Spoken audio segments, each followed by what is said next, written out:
Ya Allah. Found it.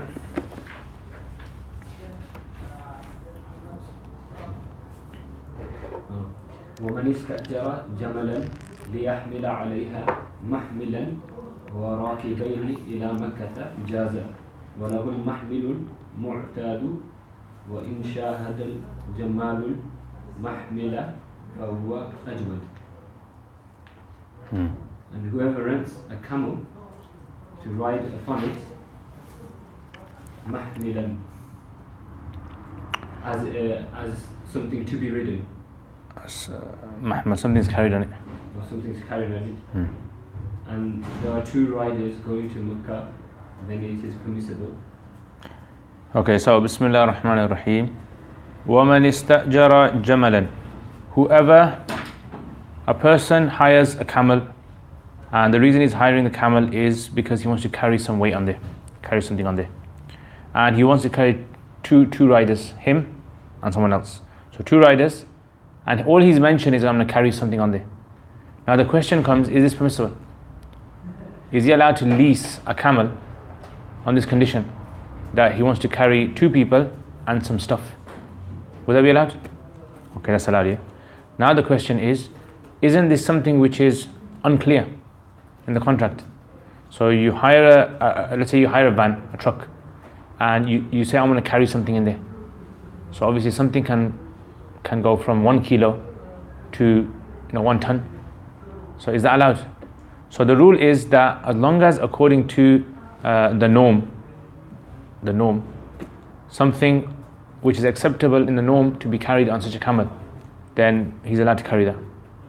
So man istajara jamalan, whoever hires a camel, liyahmil alayhi mahmalan, in order for him to carry on there a load, mahmal, wa rakibain, and two riders to Makkah. So this is just hypothetically to Makkah, could be anywhere from Birmingham to London, let's say.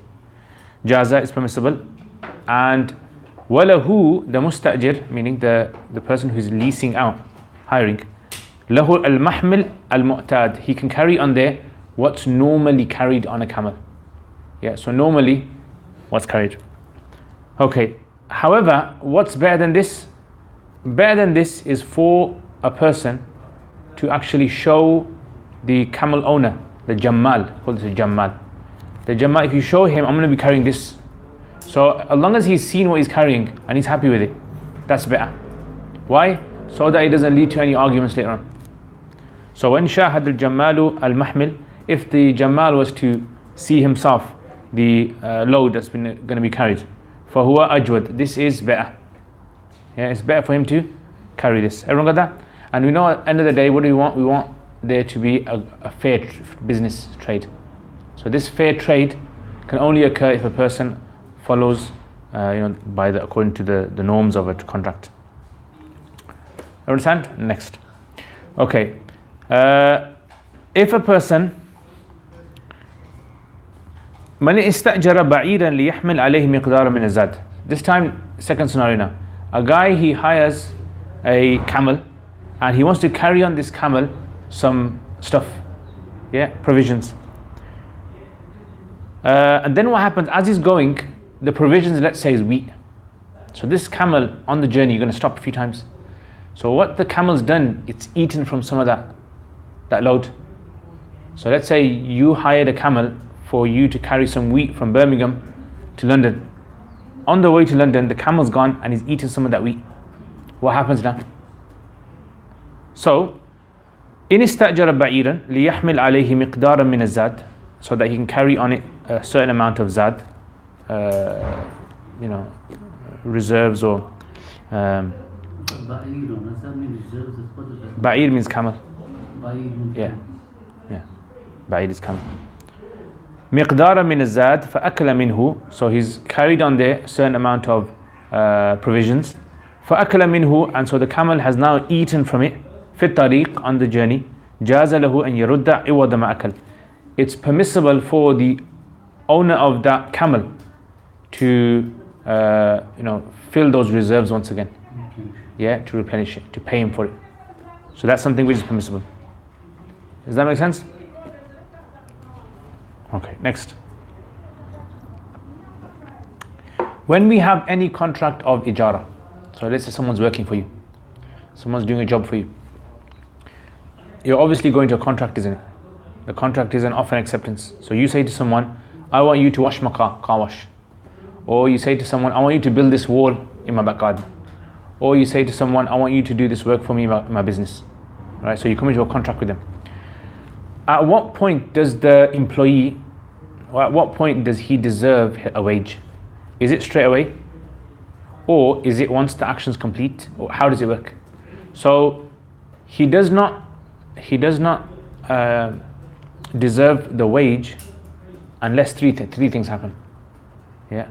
Number one is that if in the contract it was written, in the contract this was stipulated, that I will give you such and such money, £200 now, right, for you to do this. So if you stipulate in the contract, you have to fulfill your words. You got to give the money up front. Yeah. Second, number two is if a person, he just gives it up front. You know, sometimes you got someone working for you, so you just say to the worker, you know, here's the money, right, do this job. He didn't deserve it then, but you just gave him up front. Yeah, sometimes you go to car wash and you don't have to give the money until after they finished it. But beforehand you say, you know what, just take this money now. Yeah, so that's allowed. And number three is once the action has been fulfilled. So these are three things. Either stipulate in the contract that it has to be given up front. Number two is you gave it up front without any condition. And number three is the job has been done. Yeah, he's done the job that you told him to do. He's built the wall. Now you got to give him the money. Everyone understand those three? Okay. Well, if it's a bigger wall, you can agree to give it to certain stage. Yeah, whatever you stipulate in the contract, that becomes binding on you. So if you say to him, for example, it's extension, and it's going to take him 2 months to build, and then you say to him, okay, I'll pay you after the first month. I'll pay you this much. Second month I'll pay you this much. Now you gotta, you gotta fulfill your. Okay, and sometimes some companies are like that as well. So some company will say, oh, up front you gotta give us this much up front, and then the rest of it you give us later. So وَالْأُجْرَةُ لَا تَجِبُ بِالْعَقْدِ. Ujra, the fee is not necessary with the aqd, the contract. وَتُسْتَحَقُّ بِأَحَدِ ثَلَاثَةِ مَعَانٍ. However, it's deserved if there's three things. Ma'anin here means issues, matters. Yeah, three matters, three umur, three things occur. What are they? إِمَّا بِشَرْطِ التَّعْجِيل. Either with the condition of ta'jil, of doing it upfront. Yeah, so upfront, it's conditioned, shart, that you're going to give the money upfront, ta'jil. Number two, أو بالتعجيل, or you gave it upfront min غير شرط, without it being stipulated in the contract. Or number three, أو باستيفاء المعقود عليه, or with the contracted agreement being fulfilled. Once the contracted agreement is fulfilled, then obviously you have to give him anyway. Does that make sense?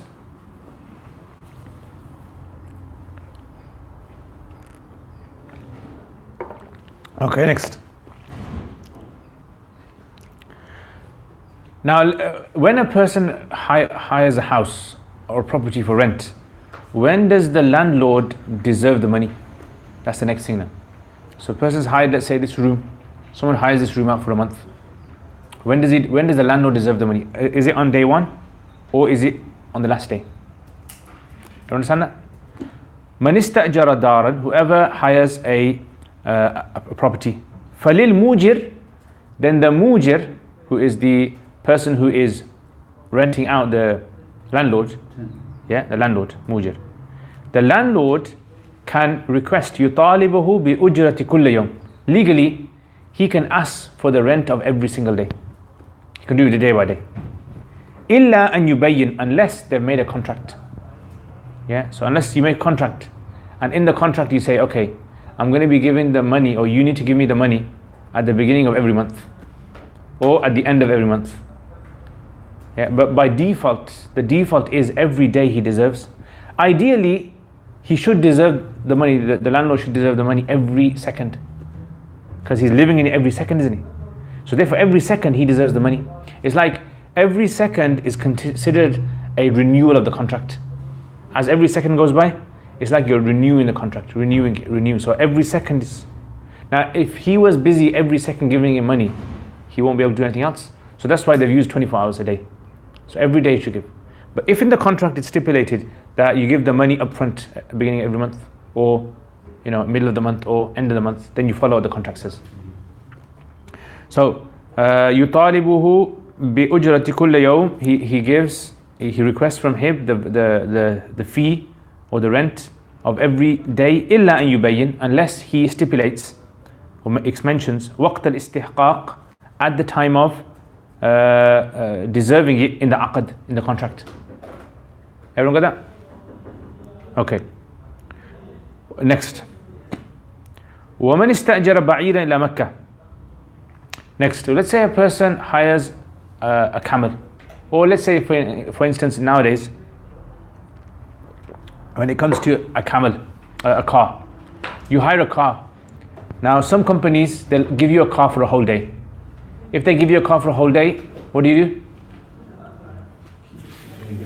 Yeah, you give it, if it's in the contract at the beginning of the day, end of the day, yeah, or whenever.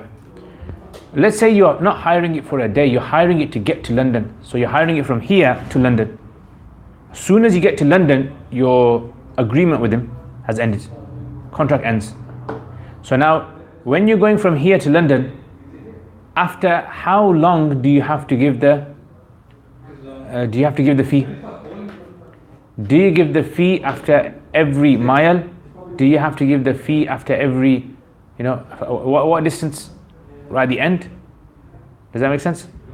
So in them days, they used to have a system known as the marhala system. Yeah.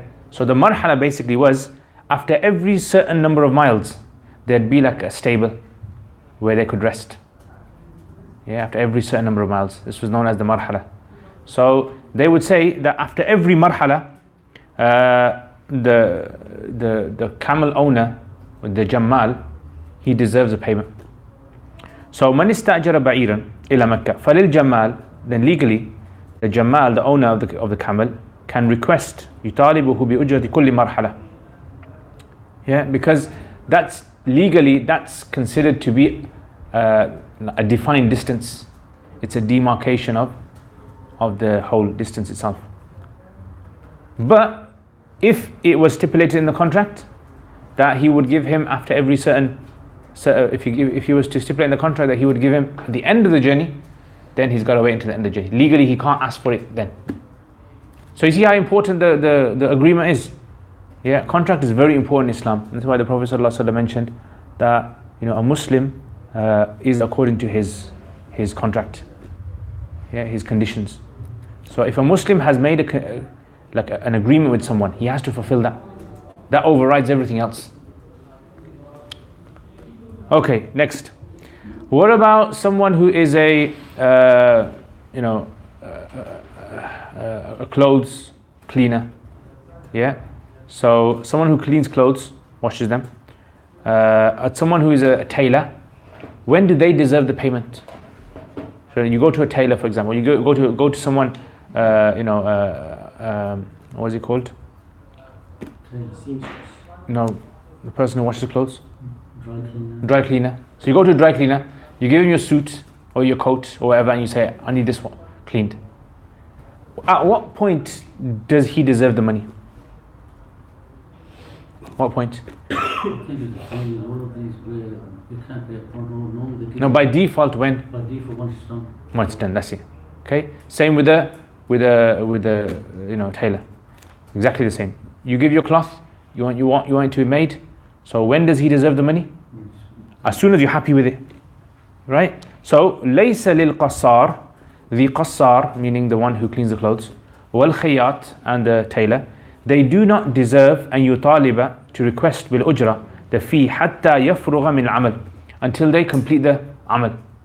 Once amal is complete, once the action is fulfilled, once action is done, and you're happy with it, then you got to give them the money. Yeah, legally they can take you to court. A lot of people like this, like they've done a job for you and you haven't paid them. So obviously if they delay it, it's up to them. But by law, they can actually ask for the money as soon as they've done the job. And if you don't give them the money, then you're going to be in trouble. Now, unless you have stipulated a contract, let's say you went into agreement with them and you said, I'll give you the money in 2 weeks' time, or I'll give you the money end of the year, because you have lots of jobs for them to do. That's fine then. إلا أن يشترط التعجيل, unless it's been stipulated that the money is going to be given up front. Sometimes some business are like that. Yeah, they want the money up front. Yeah, you go to them, they'll say, pay now, and then you can deal with it. Everyone understand that? Okay. من استأجر خبازا. Now, in the olden days, this is what they used to do. Let's say they were going to have a party. We're going to have a party. So we bring a cook, right? And they used to bring someone who was good at cooking bread, baking bread. So you'd provide the kitchen, and all they'll do is they'll make it for you. So now their service is basically you're employing them to make bread for you. Let's say, for example, the average bread from the raw ingredients all the way till the end, right? So from raw ingredients, flour and all that, all the way until taking it out the oven. In that process, at which point does he deserve a wage legally? Yeah, once it's come out the oven. Yeah. So من اشترى خبازا استأجر خبازا, he's hired a khabbaz, a baker, ليخبز له في بيته, to bake for him in his own house. قفيز دقيق, قفيز is a volume of daqiq, of flour, بدرهم, in exchange for 1 dirham. So he told him, you make this many breads, I'm going to give you 1 dirham, 1 silver coin. لم يستحق الأجرة, this baker will not deserve the ujra حتى يخرج الخبز من تنور, until he takes. Now see, you don't have to take it out of the tanur unless you stipulate in the contract, unless he just says this, all I'm going to do is put it into the oven, that's it, and I want the money. But because the normal convention of society is that the baker himself puts it into the oven and takes it out. Yeah. So let's say there might be a chef who says, look, I'll do everything and I'll put it in the oven, and in the oven it's going to take like half an hour to cook. That waiting for that half an hour, he might not want to do that. So he might want to stipulate in the contract, look, I'll just put it in the oven, you take it out, and I deserve my money. Because you could do some other jobs in that time. Does that make sense?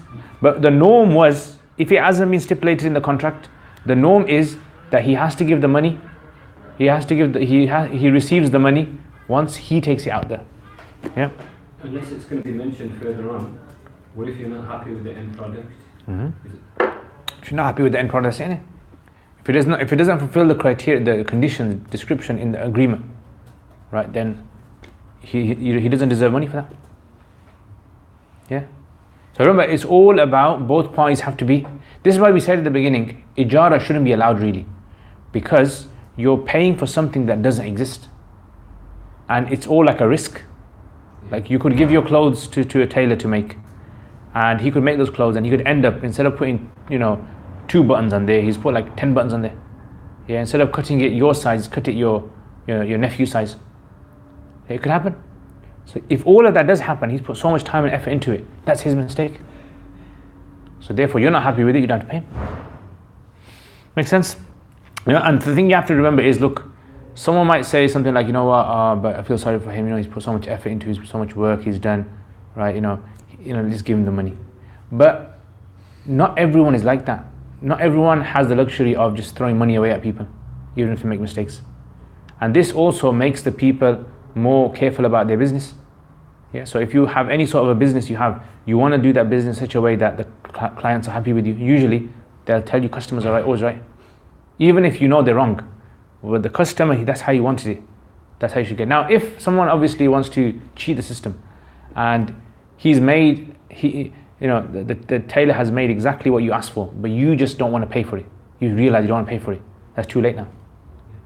So as soon as he started to work on the item, you can't back out now, because then it's not fair on him.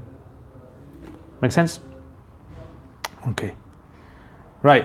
وَمَنِ اسْتَأْجَرَ طَبَّاخًا. Now, a chef now. Someone hires a chef.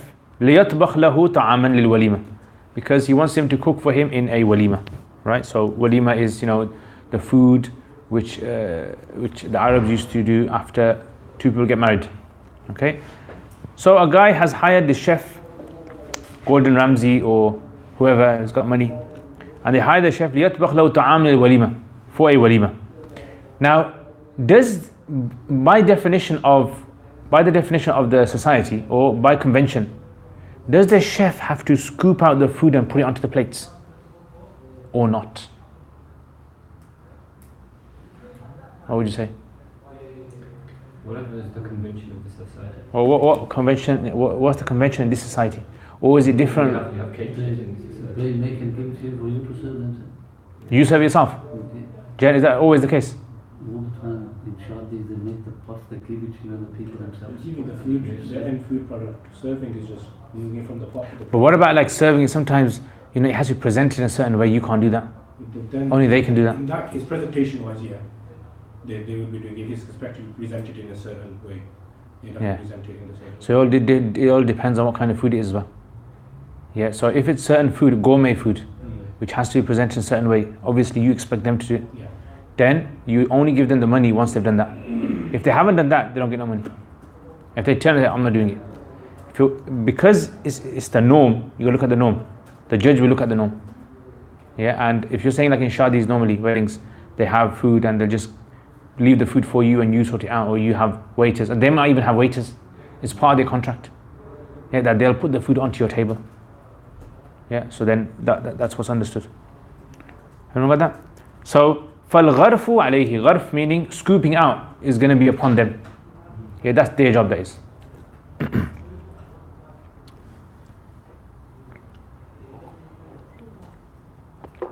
Okay, next. مَنِ اسْتَأْجَرَ رَجُلًا لِيَضْرِبَ لَهُ لَبِنًا. Whoever hires a man, a person. Now, in the olden days, bricks. Like nowadays, you don't even think about where bricks come from. You just go to, Wix, or you go to B&Q or whatever, and you just buy loads of bricks. So in the olden days, the bricks used to be made by taking the mixture, putting it into a mold, and taking it out of the mold, leaving it in the sun, and then piling it up one on top of the other. Yeah. So one is putting it into the mold and letting it dry in the sun, and the other is what is known as tashrij. Tashrij is basically like piling it up like a stack of cards, and you do this so that air gets into all the sides, right? So you pile it up. So the question is, if you hire a person, right? Because in them days they didn't have wicks. So if you hire a person to make bricks for you, so he makes the mixture, puts it into the mold, makes all the bricks. At what point does he deserve the money? Does he, without wording in the contract, does he deserve the money once he's taken it out the mold and left it in the sun? Or does he deserve the money once it's been, dried and piled on top of one another, staggered? Yeah. Does his job conventionally require bricklaying? Is that normally what he does as well, or is he just a maker? No, he's just the maker of the bricks. Then when he's finished his job of As making. soon as it's made them before they even dry. Huh? As soon as it's made them. You're saying this before? Okay. Some of them. Made them, left them. Drying is not his part of it. Okay. As soon as he's completed his job of actually making them, piling them at that point. Okay.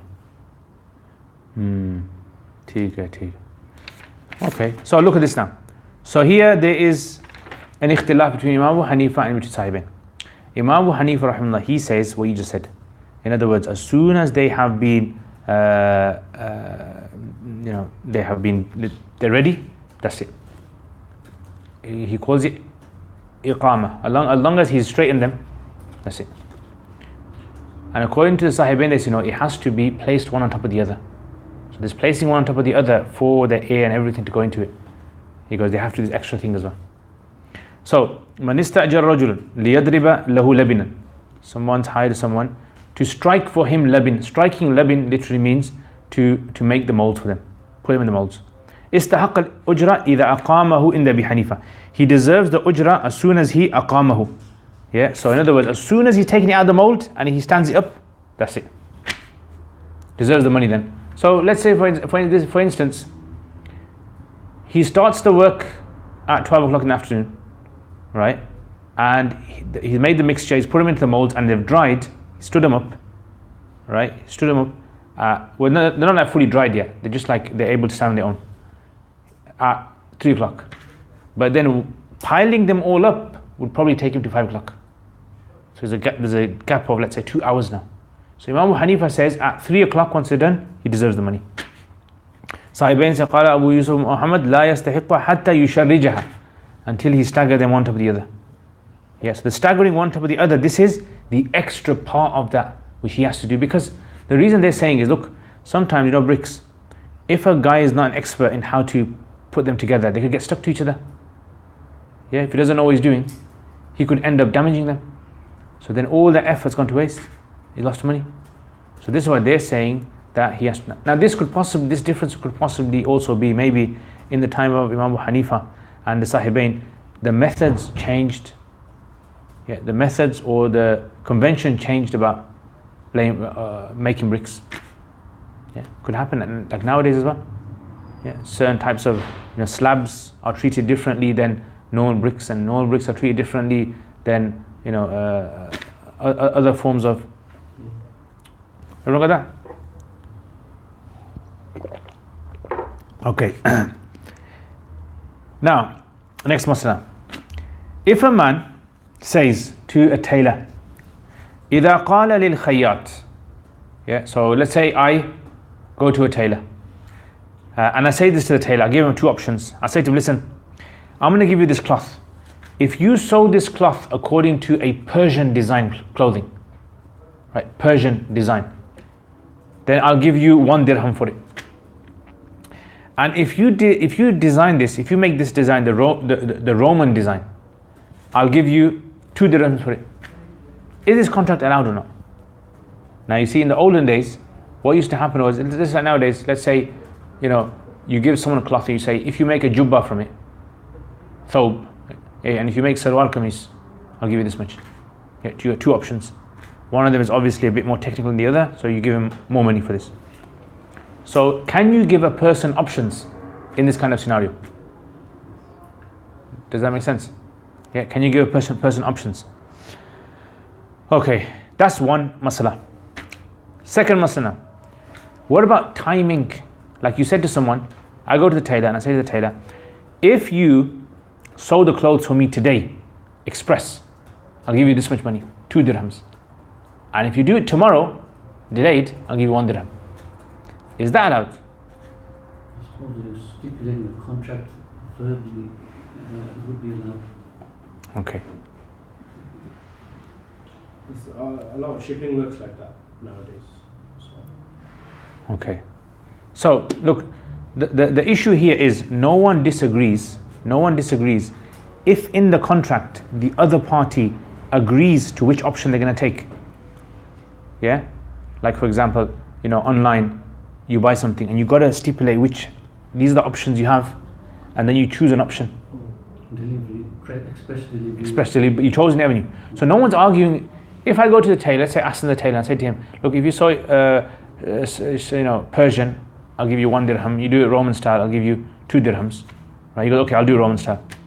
Right? Then automatically we've understood each other. Yeah, so the contract is fine. Everyone agrees this. And same with the day as well. So if I say to him, look, if you do it this week, I'll give you this much. And if you do it next week, I'll give you this much, lesser price. If he chooses one of the 2, right, that's fine. The problem comes when the other person hasn't told you which option he's chosen. He just goes and makes it. Now, is that considered to be to be something which is unknown, which might lead to a fight later on? So, for example, I'm thinking in my head, he's going to design it Persian, and now he's gone in the Roman style.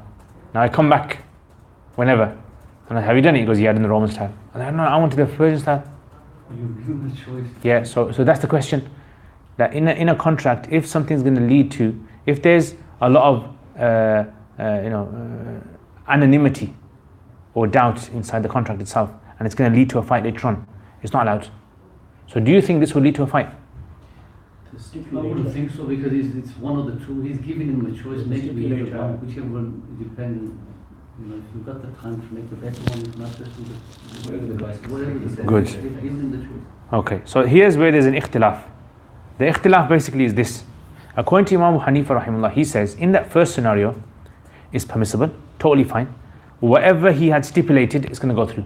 In the second scenario, the time, he says that if he does it in the first day, he gets whatever he was mentioned, and if he does it on the second day, he gets less than 1 dirham, but he gets more than the normal amount a person would get if he did the work in that time. Why is this for? Because Imam Hanifa says the first option was permissible, the second option was unknown whether he was going to do it or not. So because of it being unknown, the contract doesn't go through. But because he's done the job, any person who's done a job for someone and they do it without contract, you go and you use the norm, convention of how much he's not supposed to get paid. Like let's say you got a worker in your house and you told him, can you come and do some work for me in your house? And he goes, okay. How much you can pay him? If you haven't said how much you're going to pay. Convention. What are the conventions? This is called the ujratul mithl. Yeah, the ujratul mithl. So the ujratul mithl is like the arbitrator here. The sahibain on the other hand, they say no, both conditions are totally fine, and whichever action he does, and they kind of look at it as you're not really going to turn into a fight if you only give him 2 options. If you gave him like 10 options, yeah, 10 things, like you went to a restaurant and you said to the guy, oh, cook anything for me, and he's like 50 dishes there, and he cooks something that you hate, it's going to lead to a fight. But if there's only like 2 or 3 options, it's not really going to lead to. So therefore, if there's something which is unknown in the contract, then that unknown thing, as long as it's not going to lead to a fight, is permissible. Yeah, this is how it works, because you're always going to get something which is slightly unknown. And this is why things like, I told you before in transactions, things like if you buy like one of these lucky bags, the reason why the lucky bags are allowed is because you roughly know what you're going to get in each one, even though you're not going to get the exact thing that you wanted, because the amount of gharr is less. Hassan, can you just push the light on, please? The light.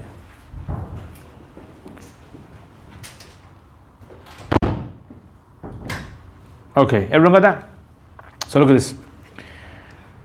وَإِذَا قَالَ لِلْخَيَّاطِ, and when a person says to a tailor, إِنْ خِدْتَ هَذَا الْثَوْبَ فَارْسِيًا, if you sew this clothing in a Farsi fashion, فَبِدِرْهَمْ, you get a dirham. وَإِنْ خِدْتَهُ رُمِيًا, and if you sew this in a Roman fashion, فَبِدِرْهَمَيْنِ, you get 2 dirhams. Yeah, ijaza. وَأَيُّ الْعَمَلَيْنِ عَمِلَ, and whichever of the 2 actions he does, استحق الأجرة, he deserves the payment. وَإِنْ قَالَ إِنْ خِدْتَهُ الْيَوْمَ فَبِدِرْهَمْ, and if he says to him, if you do it today, you get a dirham. وَإِنْ خِدْتَهُ غَدًا, if you do it tomorrow, فَبِنِصْفِ dirham, you get half a dirham. فَإِنْ خَاتَهُ الْيَوْمَ فَلَهُ dirham, if he does it today, he gets a dirham. وَإِنْ خَاتَهُ غَدًا, but if he was to do it tomorrow, the next day, فَلَهُ أُجْرَةُ مِثْلِهِ, he deserves the conventional payment of how much a person gets if he does work for next day. In the Abi Hanifa, وَلَا يَتَجَاوَزْ, but he doesn't go over nisf dirham. So the amount stipulated in the contract, remember, if you do it tomorrow, you get half a dirham. So it's between what normally in convention you get up to half a dirham, because half a dirham was mentioned in the contract. Yeah, let's, like for example, if you say to someone, look, I've got this job I want you to do. If you do it today, you get this much, and if you do it tomorrow, I'll give you £50. Right? You obviously give him less. So when you said £50, if the convention is normally £40, he gets between £40 to £50. Yeah, he doesn't get over £50. وقال أبو يوسف محمد, Abu Yusuf Muhammad rahimahullah, they say الشرطان جائزان, the 2 conditions are considered to be valid. وأيهما عمل, whichever of the 2 he agrees to do. Who? The tailor. استحق الأجرة, the ujra is considered to be valid. Make sense? So Sahibain's position is like neutral in any situation, as long as you give the person 2 options, and those 2 options he decides which one he wants to do. He doesn't even stipulate in the contract, he just does whichever one he wants, right? You got to give him the money for it. Yeah, so having 2 options is like having 1 option, the same. Okay, next.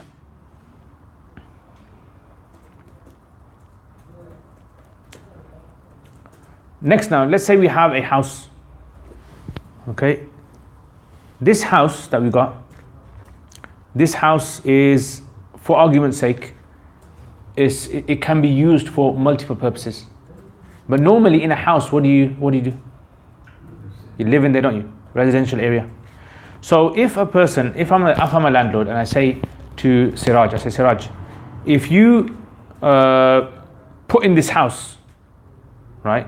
If you put into this house, he's not going to be living in the house, he's going to get someone into the house.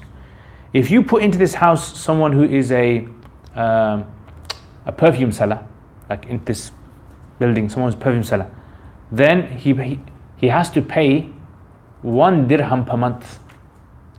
Yeah, 1 dirham a month is going to be the rent.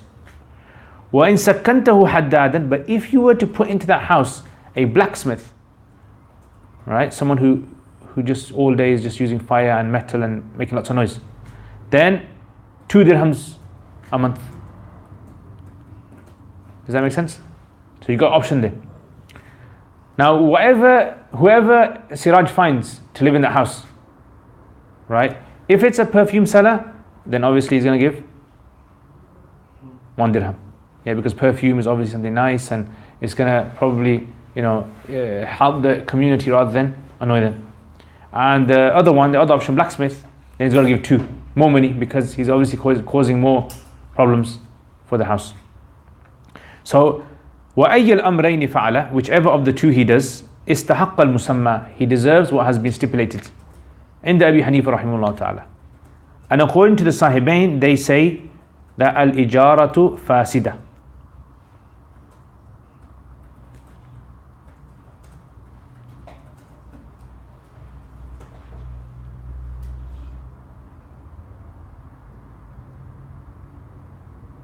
Yeah, al-ijara al-fasida.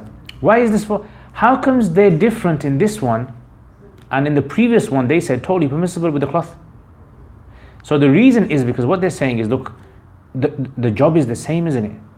As in, when it comes to living in occupying a building, it's the same. Whether you occupy it and you just sleep in there, or whether you occupy it and you do work in there, you're occupying it. So why should there be 2 different fees for occupying? Whereas when it came to the cloth, there's obviously more effort gone into doing like in a Roman style than doing a Persian style. Or obviously if you pay the money, if you do the job today, you get 1 dirham, and if you do it tomorrow, you get half a dirham. There's a clear difference between why that person deserves extra wage. So they're saying that this transaction is fasid. As in, this kind of condition that you put in, it nullifies the transaction. See the difference? Now this is obviously all, like I said in the beginning, if the other person hasn't chosen what they're going to do in that building. If in the contract they say, okay, I'm going to be doing blacksmith, or I'm going to be doing this, then everyone agrees it's permissible, and whatever amount was stipulated, that's what he's got to give. This is if the landlord doesn't know and later on he finds out. Make sense? But in this case, the landlord does know. He's giving them an option. Yes, he gives an option, but he doesn't know which option they've taken. What they're going to take. Whichever option they take, that's the contract. That's what Imam Hanifa says. Whichever they take, whichever physically they do, that's the agreement. They're saying no, because the 2 jobs are exactly the same, the 2 kind of reasons for why you rent the property, exactly the same. It's just occupying a building. You're not doing anything extra in there. You're stipulating here in a contract, if you do this, then you have to pay that. If you do that, then you pay that. Yeah. If they agree, if they say, okay, I'm going to do this, then he's got to give whatever has been agreed. Yeah, so if a person agrees in the time of contract, automatically that contract is considered to be binding now. But if they don't agree and you leave it to their discretion, and then they're the ones who decide later on, they've got a problem with that. Yeah? Okay, next.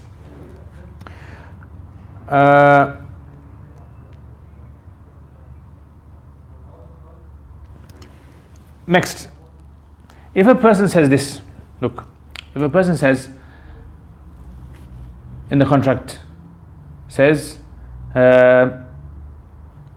whoever I am renting the house every month will be 1 dirham.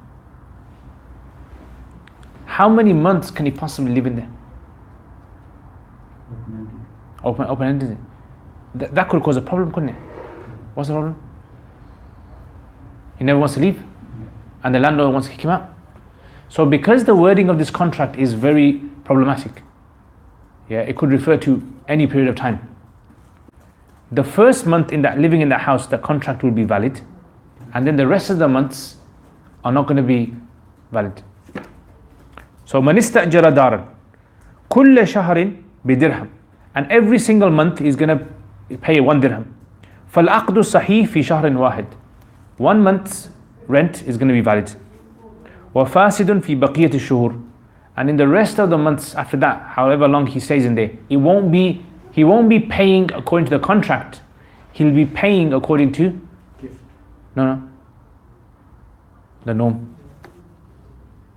Yeah. إلا أن يسمي جملة الشهور معلومة, unless he mentions the total number of months he wants to stay in there.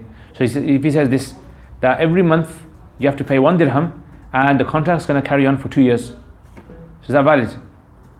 Yeah, now you exactly know the total.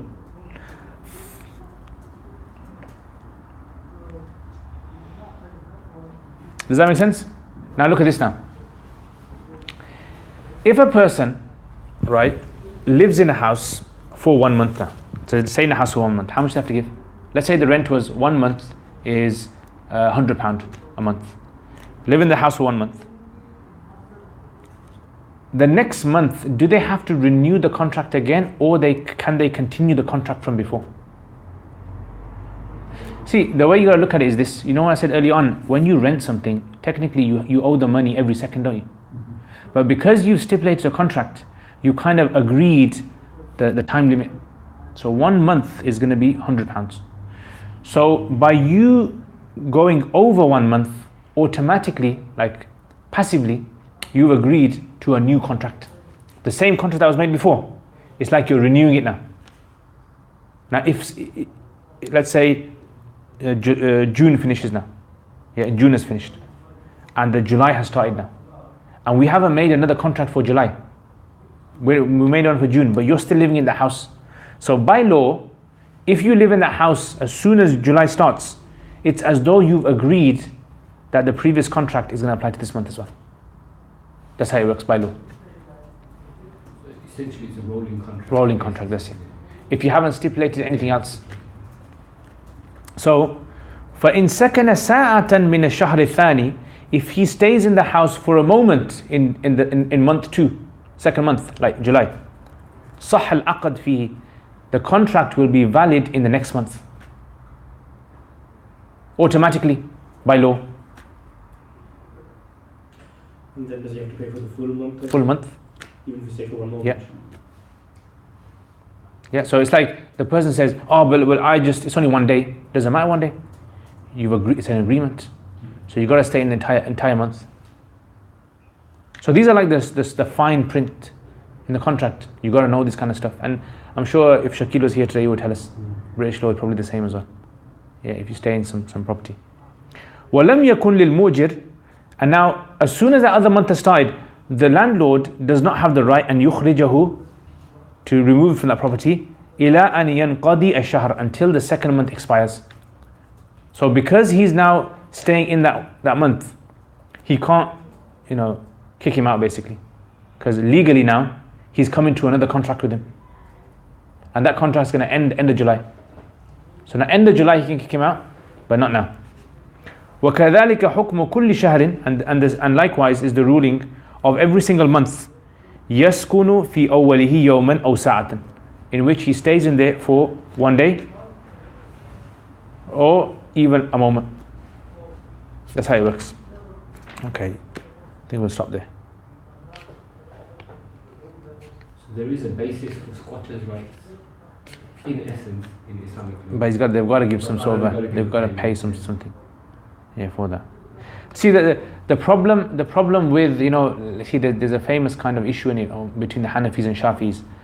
And that issue is if someone was to usurp something of someone else, and in that period of time that's gone by, the landlord hasn't had opportunity to benefit from his item, and the person has not come into a contract with them, what do they have to give? let's say for example, you borrowed your car keys to Sajid Bhai. Sajid Bhai, he's gone driven your car, and you're saying, give my car back, he's not giving, and he's driving around and he's going everywhere. So all that time that he's got the car, does he owe you compensation for it? According to this rule that we've just learned, then yes. No, because you haven't come into a contract with him in the first place. This is only if you come into a contract. Because you ain't come into a contract with him, he doesn't deserve you. He doesn't owe you a penny. The Shafi say no. He actually does, according to the norm in society, whatever his car, renting his car, would normally be worth, you got to give him that as compensation. But wouldn't that be classed as stealing anyway? Then wouldn't that No. the laws in? Yeah, stealing is different. Stealing is taking something from someone secretly without them knowing. And then, forcefully taking something from someone, forceful, like at gunpoint, that's another law that is. Yeah, and this is usurping, like you borrowed someone something and they're not getting out. Or someone's coming to your property. So transgressing the borrowing. Yeah. So someone's like, you go on a holiday, someone broke into your house and they're squatting there, they're not getting out.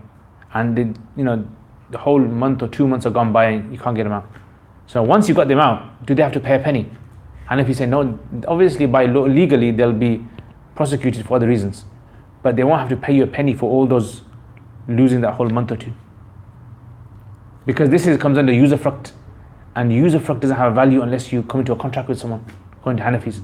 Whereas Shafis, they say usufruct is actually like mal. So if you take someone's mal and damage someone's mal, mobile phone, you damage it, you got to pay them for it. So it's like you're damaging their property. So you see, because of that difference. Now obviously, in this country, I think most likely that they are on the Shafi opinion. Yeah, that's what it seems. I don't know, Shakil's not here to tell us. But it most likely would be, if someone does take your property, then legally they have to pay you some compensation. Okay, we'll stop there. So alhamdulillah, this is all for this year. We've got quite a lot. We haven't done Hajj. Hajj maybe next year, inshallah. We can do Hajj. And that's it. So, any questions? You see how buyu transactions is very logical and very detailed. Yeah, and it's to uphold the rights of human beings. Basically, that's what it is. So the more you understand about transactions, the better Muslim you become. In fact, some of the scholars used to say that transactions is the chapter of fiqh which actually makes you a good person. Ibadah doesn't make you a good person. Having to pray your salat and give zakat and fast and do hajj, it doesn't make you a good person. That's not expected from you. Anyway, between you and Allah. Whereas these chapters, transactions, this is where you become a person in your character shows. Yeah? Because when you do business, a lot of the times money, it kind of, corrupts people's minds. So just for a few pounds or pennies, people are willing to do silly things. Yeah, and it puts their faith on the line as well. Because someone looks at someone and says, this guy's a Muslim, he does this. So, for abiding by these laws, this is what makes you a good person. Yeah, having morals, having ethics, justice. Gee, any other questions? So, if I've made any mistakes, guys, in teaching you this, so may Allah forgive me. And if you guys have made any mistakes, and you're dead in the exam, You forgive us. yeah. Yeah, so work hard, try your best. Try to focus on understanding what the masala is trying to say. Yeah. Instead of trying to memorize all the masalas, just try to understand the concept behind it. Once you understand the concept, a lot of the masalas all fit in. There is like underpinning concepts. You understand the concept, everything else fits in. Like buyu, transactions, there has to be offer, acceptance, there has to be an item, there has to be a price. There are conditions on there as well. You can have like khiyar, shart, options. You can have khiyar ru'ya, khiyar aib, these conditions. And then we talked about other forms of transactions, currency, foreign exchange, gold, riba. And the exam is going to be the same format as we had in the winter. Yeah. You're just going to open it and test this from anywhere. And it will be from within Kitab al-Buyu. That's it. Okay.